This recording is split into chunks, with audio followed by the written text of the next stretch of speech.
अस्सलाम वालेकुम students, my name is Abdul Anan and you are watching study वाली क्लास। स्टूडेंट्स, प्रीवियस वीडियो में हमने इंपॉर्टेंस ऑफ वाटर डिस्कस किया था। आज हम इसके जो फर्दर जो प्रॉपर्टीज़ हैं वो होंगे। ठीक है, तो जो फर्स्ट जो है वो है हाइड्रोफोबिक एक्सक्लूजन। ठीक है, अब इसकी डेफिनेशन और जो हाइड्रोफोबिक सब्सटेंसेस हैं उनके बिटवीन जो कि कंटेक्ट एरिया है अगर वो रिड्यूस हो जब हाइड्रोफोबिक सब्सटेंसेस को हमने वाटर में प्लेस किया। ठीक है, अगर हम इसकी एग्जांपल ये लें कि अगर हमारे पास हमने वाटर कैन, एक वाटर में जो है वो हमने जो है वो कोई नॉन पोलर सब्सटेंस, मतलब हाइड्रोफोबिक का ये है कि जो कि वाटर को जो है वो फोबिक यानी हेटिंग जो सब्सटेंसेस हैं उन्हें कहते हैं। तो जब हम नॉन पोलर मॉलिक्यूल्स को वाटर में जो है वो हम जो है वो ऐड अप करेंगे तो क्या होगा कि जो हमारे पास पहले जब हमने ऐड किया तो जो बेसिकली जो वाटर के जो मॉलिक्यूल्स हैं, ठीक है, ये बेसिकली वाटर का जो ये मॉलिक्यूल है ये जो है वो इसके अराउंड जो है वो अपनी हाइड्रोजन बॉन्डिंग फॉर्म करेंगे।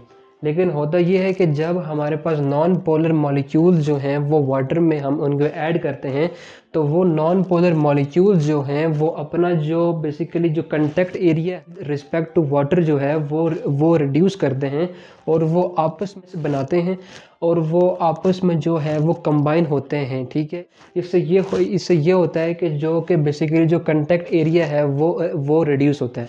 अब ठीक हो गया। अगर हम फॉर एग्जांपल अगर हम देखें कि अगर हम जो है वो कुछ ड्रॉप्स ऑयल की अगर हम वाटर में जो है वो अगर हम उसको स्टार्टिंग में तो ये होगा कि जो वाटर के सरफेस में जो जो ऑयल ड्रॉपलेट्स हैं वो बेसिकली प्रेजेंट होंगे, लेकिन आहिस्ता आहिस्ता ये होगा कि जो उसके जो वाटर के जो ड्रॉपलेट्स होंगे वो आपस में जो है वो कंबाइन होकर जो है वो कंटेक्ट एरिया को जो है वो रिड्यूस करेंगे। ठीक हो गया। इसके बाद अगर हम देखें तो ये जो बेसिकली जो हाइड्रोफोबिक एक्सक्लूजन है ये बहुत ही जो है वो इम्पोर्टेंट रोल प्ले करता है हमारी जो लिपिड बायलेयर मेम्ब्रेन्स हैं, यानी कि जो सेल मेम्ब्रेन्स हैं उनमें जो लिपिड बायलेयर है उसकी इंटीग्रिटी में, यानी कि उसकी मेंटेनेंस में बहुत ज़्यादा इसका इम्पोर्टेंट रोल है। लेयर है हाइड्रोफोबिक एक्सक्लूजन से जो है वो और ज़्यादा जुड़ी है। ठीक हो गया।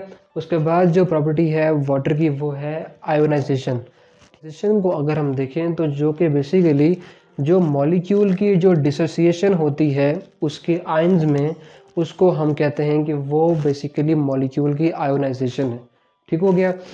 अगर जब हम वाटर मॉलिक्यूल्स को जो है वो हम जब आयोनाइज करते हैं तो बेसिकली जो है वो equal number positive hydrogen ions और नेगेटिव हाइड्रोक्सिल आयंस के इक्वल नंबर्स जो है वो प्रोड्यूस करती है, जो कि बेसिकली 1 × 10⁻⁻⁷ मोलर इन कंसंट्रेशन है। ठीक है, एट 25 डिग्री सेंटीग्रेड जो कि रूम टेम्परेचर पर। ठीक है, तो इक्वल नंबर जो है वो बेसिकली अगर एक हम वाटर मॉलिक्यूल लें, ठीक है, और ये जो वाटर मॉलिक्यूल है वो अगर हम जो है वो इसको डिसोसिएट करें तो ये बेसिकली अपने आयन हाइड्रोक्सिल आयन में और हाइड्रोजन पॉजिटिव आयन में जो है वो डिसोसिएट होगा। ठीक है, ये जो रिएक्शन है ये बेसिक वेल है टू वे टू टू जो इक्विलिब्रियम है 5 डिग्री सेंटीग्रेड में मेंटेन होती है। ठीक हो गया। अगर हम नेक्स्ट पॉइंट इसका देखें तो जो H पॉजिटिव और जो OH नेगेटिव आयंस हैं वो बेसिकली जो है वो बहुत सारे रिएक्शंस में जो है वो पार्टिसिपेट करते हैं और जो है वो जो रिएक्शंस हैं उनको अफेक्ट भी करते हैं। किस तरह कि ये बेसिकली जो है वो जो हमारे जो मीडियम है जहाँ ये जो रिएक्शन परफॉर्म हो रहा है उस मीडियम की जो पीएच है उसको मेंटेन करते हैं या फिर चेंज करते हैं।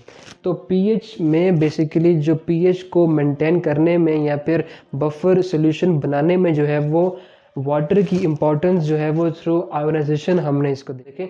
तो जो लोअर डेंसिटी ऑफ आइस है, अगर हम ये देखें तो वाटर में जो है वो आइस जो है मतलब कि वो तैरती है। अब इसका रीज़न ये है कि जो बेसिकली दो रीज़न्स हैं। पहला ये रीज़न है कि आइस का जायंट स्ट्रक्चर है, ठीक है, और सेकंड ये कि जो है वो maximum number of hydrogen bonding होती है।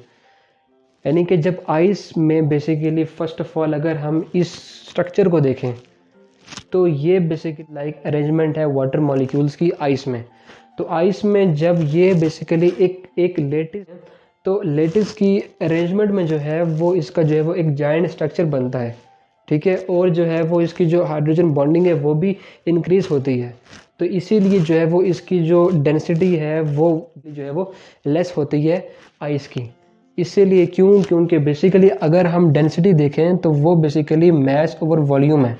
अब इस जायंट स्ट्रक्चर में जो है वो वॉल्यूम इंक्रीज होता है और हमारे पास जो डेंसिटी है वो डिक्रीज होती है, ठीक हो गया। इसीलिए जो फ्रीजिंग वेदर्स में, ठीक है, जब सर्दियों में बेसिकली जो आइस है वो एक इंसुलेटिंग लेयर का काम करती है, ठीक है, इंसुलेटिंग लेयर का काम करती है, ठीक है, अबव फेस है, ठीक है।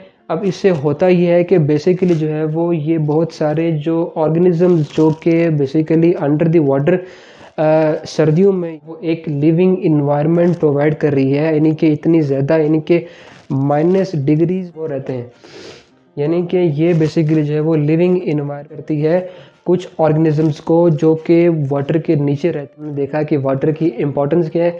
तो आज के लिए सिर्फ इतना ही। तो वाटर की इम्पोर्टेंस ख़त्म होते हैं अपनी नेक्स्ट वीडियो में। तब तक के लिए अपने ख्याल रखिए। अल्लाह हाफिज़।